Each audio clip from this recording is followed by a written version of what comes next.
बच्चों ये जो चैप्टर है वो क्या है, मानव नेत्र तथा रंग बिरंगा संसार, है ना। इस चैप्टर में हमको पढ़ना है कि मानव नेत्र की संरचना कैसी होती है। रंग बिरंगा संसार तो हम नेत्र से ही देखते हैं, तो जो हमारा और आपका नेत्र है उसकी आंतरिक संरचना क्या है, किस तरह से हमारा जो है नेत्र कार्य करता है, वो हमको इस चैप्टर में पढ़ना है। ठीक है, सबसे पहले हम क्या देखेंगे, मानव नेत्र क्या होता है। देखिए बच्चों, ये मानव नेत्र का चित्र बना हुआ है। जो नेत्र हमारा आँख है वो ये उसकी संरचना है। इसके कुछ भाग होते हैं जिनको हमें देखना है। देखिए ये गोल संरचना होती है, ठीक है। एक तो मानव नेत्र क्या है, सुग्राही ज्ञानेंद्रिया है ये, है ना। इसमें क्या होता है, जैसे ही हमको कोई चीज़ दिखती है आँख के लेंस के सामने आती है तो उसका एक प्रतिबिंब बनता है और उसको मानव नेत्र बनाता है, ठीक है।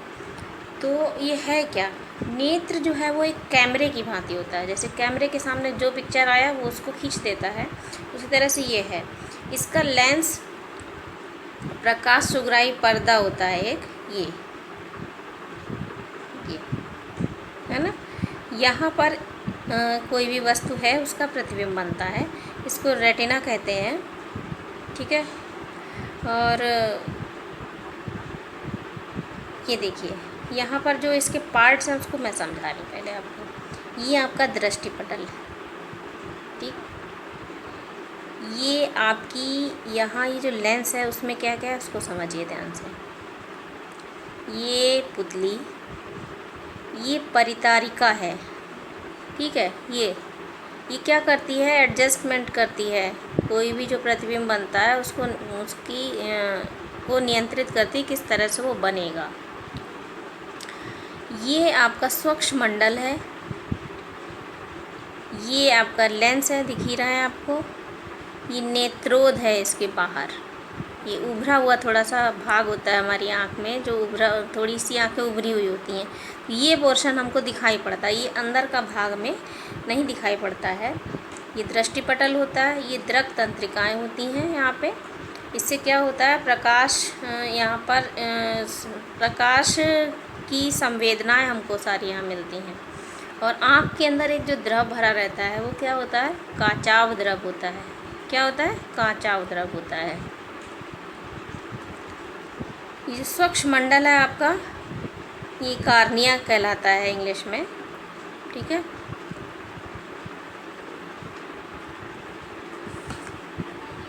देखिए जो दृक तंत्रिकाएँ होती हैं, यहाँ पर क्या होता है, जैसे ही किसी वस्तु का प्रतिबिंब बनता है, प्रकाश सुग्राही होती हैं।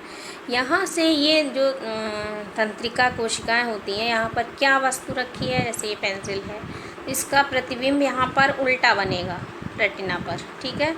तो इसकी सूचना ये दृक तंत्रिकाएँ मस्तिष्क में पहुँचाती है। मस्तिष्क उसकी व्याख्या करता है कि ये क्या चीज़ है। जैसे ये पेंसिल रखी है तो हम देखते तो आँख से हैं लेकिन सोचते किससे हैं, दिमाग से हैं। तो कैसे, ये यहाँ से दृक तंत्रिकाएँ पूरी सूचना को मस्तिष्क में पहुँचाती हैं। उससे फिर क्या होता है, ये हमारा जो मस्तिष्क है वो किसी भी पदार्थ की व्याख्या करता है। जैसे ये पेंसिल है, अभी हमने यहाँ पर ये स्केच रख दिया तो अब ये बदल गई है चीज़, इसका पिक्चर यहाँ दूसरा आएगा, उसकी व्याख्या कौन करेगा कि चीज़ ये बदल गई है, मस्तिष्क करता है दृक तंत्रिकाओं के द्वारा। यहाँ पर ये सारी सूचनाओं का आदान प्रदान होता है। इस प्रकार से हमारा जो इसका चित्र बनता है उसकी व्याख्या दृक तंत्रिका द्वारा होती है, रेटिना पर बनता है ना। ये परितारिका है, ये पुतली है। इस तरह से ये पूरी हमारी इसकी क्या है, संरचना है मानव नेत्र की। इसकी थोड़ी सी हम थ्योरी देख ले रहे हैं तो अच्छा समझ में आएगा। मानव नेत्र एक कैमरे की भांति होता है, ये सब मैंने अभी आपको समझाया, वही है। ये कैमरे की भांति होता है। इसका लेंस निकाय एक प्रकाश सुग्राही पर्दा, जिसे रेटिना या दृष्टिपटल कहते हैं। दृष्टिपटल है उसी को क्या बोलते हैं, रेटिना बोलते हैं, पर प्रतिबिंब बनाता है। प्रकाश की एक पतली झिल्ली से होकर नेत्र में प्रवेश करता है। इस झिल्ली को कॉर्निया या स्वच्छ मंडल कहते हैं, ठीक है। अब क्या है, नेत्र गोलक जो होता है उसके अग्रभाग पर एक पारदर्शी उभार बनता है। नेत्र गोलक की आकृति जो है वो कैसी होती है, गोलाकार होती है। इसका व्यास लगभग 2.3 सेंटीमीटर होता है। नेत्र में प्रवेश करने वाली जो प्रकाश की किरणें हैं वो अधिकांश अपवर्तन कॉर्निया के बाहरी पृष्ठ पर होता है। ठीक है, भी ये लिखना है आपको। इसके बाद क्या है, वस्तुओं को रेटिना पर फोकसित करने के लिए आवश्यक फोकस दूरी में सूक्ष्म समायोजन करता है। कॉर्निया के पीछे एक संरचना होती है जिसको परितारिका कहते हैं, अभी मैंने आपको समझाया था। ये क्या होती है, ये परितारिका एक गहरा पेशीय डायफ्राम होता है जिससे पुतली के साइज़ को क्या करते हैं, एडजस्ट करते हैं, नियंत्रित किया जाता है। पुतली नेत्र में प्रवेश करने वाले प्रकाश की मात्रा को नियंत्रित करती है। अभिनेत्र लेंस क्या करता है, रेटिना पर किसी वस्तु का उल्टा और वास्तविक प्रतिबिंब बनाता है। कैसा प्रतिबिंब, उल्टा और वास्तविक, मैंने आपको पढ़ाया था। जब प्रतिबिंब उल्टा होता है तभी वो वास्तविक होता है। ठीक है, हमारी आँख पर जो भी प्रतिबिंब बनता है वो प्रत्येक प्रतिबिंब उल्टा बनता है। हमारा मस्तिष्क उसको सीधा करके हमें दिखाता है, उसकी व्याख्या हमें सीधे करके मिलती है। रेटिना एक कोमल सूक्ष्म झिल्ली होती है जिसमें बृहद संख्या में प्रकाश सुग्राही कोशिकाएं होती हैं। क्योंकि कोई भी प्रतिबिंब तभी बनेगा जब प्रकाश होगा, है ना। प्रकाश की किरणें पड़ती हैं तो जो कोशिकाएं होती हैं प्रकाश सुग्राही, वो उसको लेकर के किरणों को चित्र बनाती हैं, प्रतिबिंब बनाती हैं।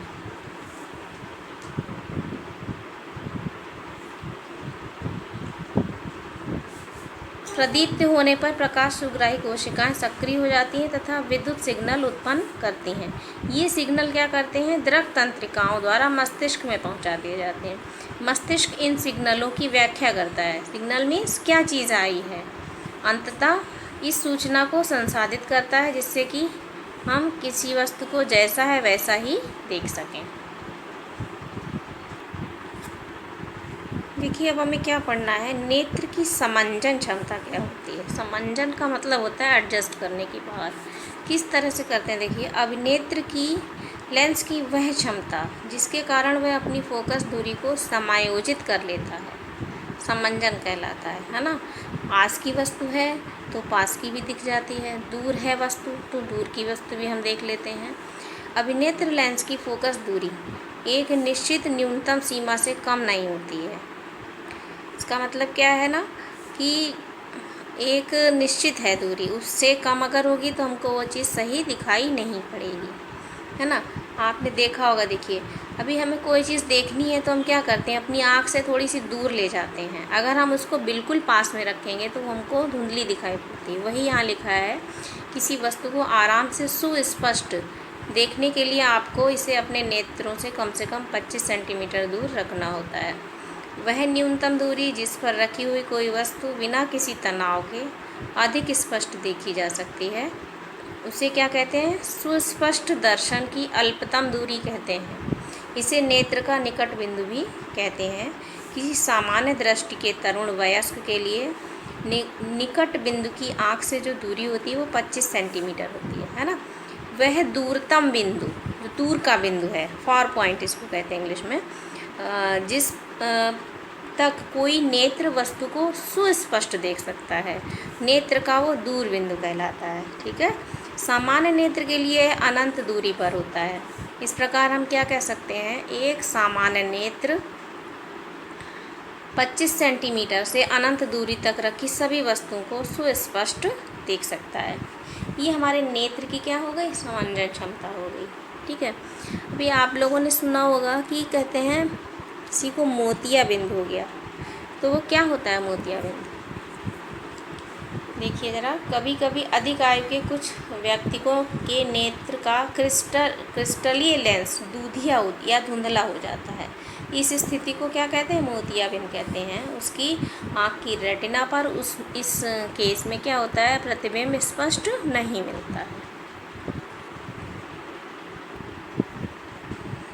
देखिए बच्चों, कभी कभी हमारी दृष्टि में कुछ दोष उत्पन्न हो जाता है, तो हमको कम दिखाई पड़ता है, या दूर का नहीं दिखता है, या पास का नहीं दिखता है। तो ये क्या होता है, ये इसको दृष्टि दोष बोलते हैं। देखिए, कभी कभी नेत्र धीरे धीरे अपनी समंजन क्षमता खो सकते हैं। ऐसी स्थिति में व्यक्ति वस्तुओं को आराम से सुस्पष्ट नहीं देख पाते हैं। ठीक है, तो इस पोजीशन को क्या कहते हैं? दृष्टि दोष कहते हैं। और इस दोष की वजह से क्या होता है? अपवर्तन दोषों के कारण दृष्टि कैसी हो जाती है? धुंधली हो जाती है। तो ये दोष क्या हैं, इनको अभी हम लोग आगे और डिटेल में पढ़। देखिए, प्रमुख रूप से दृष्टि के 3 सामान्य अपवर्तन दोष होते हैं। ये कौन कौन से? निकट दृष्टि दोष, दीर्घ दृष्टि दोष और जरा दूरदर्शिता। निकट दृष्टि दोष है ना, दीर्घ दृष्टि या दूरदृष्टि दोष और जरा दूरदर्शिता। इन दोषों को जो है ना हम लोग क्या करते हैं, आप जानते हैं जब हमें दिखाई नहीं पड़ता तो हम क्या करते हैं? चश्मा लगाते हैं। तो चश्मे में क्या होता है? लेंस होता है। क्या होता है? लेंस होता है, जिससे कि वस्तु का सही प्रतिबिंब हमारी आँख पर पड़े। तो देखिए क्या होता है, अभी हमने आपको पढ़ाया था कि ये आपका क्या है? मानव नेत्र है। इसमें ये आपका लेंस है।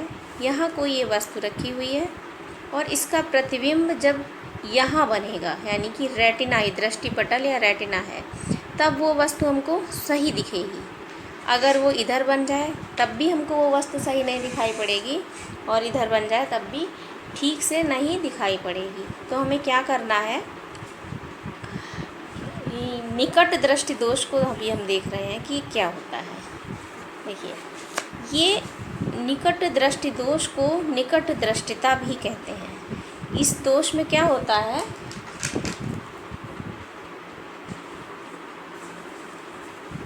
निकट दृष्टि दोष में कोई व्यक्ति निकट रखी वस्तु को तो स्पष्ट देख सकता है, ठीक है, लेकिन दूर की वस्तु उसको साफ नहीं दिखाई पड़ती है। निकट दृष्टि में क्या होता है? इसको बोलते उल्टा है। दूर की वस्तु निकट दृष्टि दोष में साफ नहीं दिखाई पड़ती है।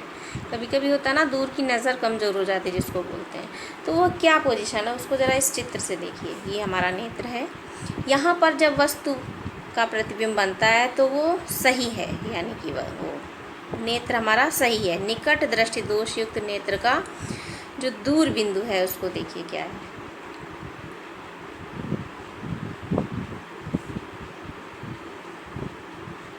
ये किरणें हमारी आ रही हैं और ये इस लेंस पर टकरा के अगर यहीं पर रह जाएं, दृष्टि पटल पर ना आ पाएँ, तो क्या होगा? ये निकट दृष्टि दोष युक्त नेत्र है। कैसा है? निकट दृष्टि वाला नेत्र हो गया। इसका प्रतिबिंब यहीं बन जाएगा। यहाँ बनेगा तो हमको वो साफ दिखाई नहीं पड़ेगा, ठीक है। और आप देख रहे हैं अनंत दूर की नज़र कमज़ोर, मतलब अनंत की तरफ से आ रही हैं, बहुत दूर से किरणें आ रही हैं, तो दूर की वस्तु हमें साफ नहीं दिखाई पड़ रही है, ठीक। तो हमें क्या करना होगा इसमें ये करना होगा कि हम एक ऐसा लेंस ले लें जो इस प्रतिबिंब को यहाँ की बजाय कहाँ बना दे? यहाँ पर आगे बढ़ा दे, है ना। पास में, चूँकि अवतल लेंस का जो नेचर होता है वो क्या करता है? किरणों को फैला देता है। देखिए ये जो समांतर किरणें, इनको ऐसे करके इसने फैला दिया। फैलने से क्या होगा? जब इस लेंस पर टकराएंगी तो ये फोकस होने में टाइम लेंगी और ये नेत्र तक पहुंच जाएगा। तो निकट दृष्टि दोष में क्या होता है कि कोई भी जो वस्तु होती है उसका प्रतिबिंब हमें अवतल लेंस लगाने से उसका दोष का निवारण हो जाता है, ठीक है। तो आपको ये समझ में आ गया होगा मेरे ख्याल में। ये आपकी आँख है, इस पर यहाँ प्रतिबिंब बनना चाहिए, ठीक है। ये इसका निकट दृष्टि दोष युक्त जो है ना नेत्र का दूर बिंदु है। ये इसका क्या है? स्थिति है कि निकट दृष्टि दोष में होता क्या है? लेंस से प्रतिबिंब पहले ही बन जाता है, यहाँ नहीं आ पाता है। जब तक यहाँ नहीं आएगा तब तक स्पष्ट प्रतिबिंब नहीं बनेगा। तो यहाँ लाने के लिए इन किरणों को क्या है? थोड़ा सा फैलाना है। क्या करना है उसके लिए? हमें लेंस, अवतल लेंस का प्रयोग करना है। ये अवतल लेंस क्या करता है? ये इन किरणों को फैला देता है। यहाँ की बजाय क्या हो जाएगा? थोड़ा सा ये समांतर किरणें पड़ी और आपको मैंने पढ़ाया था, ये इस तरह से ऐसे करके फैल जाएंगी और ये जब इस लेंस पर पड़ेंगी, आँख के लेंस पर, तो ये दूर जाकर इसका प्रतिबिंब बनाएंगी, ठीक है। तो ये हमने निकट दृष्टि दोष पढ़ा।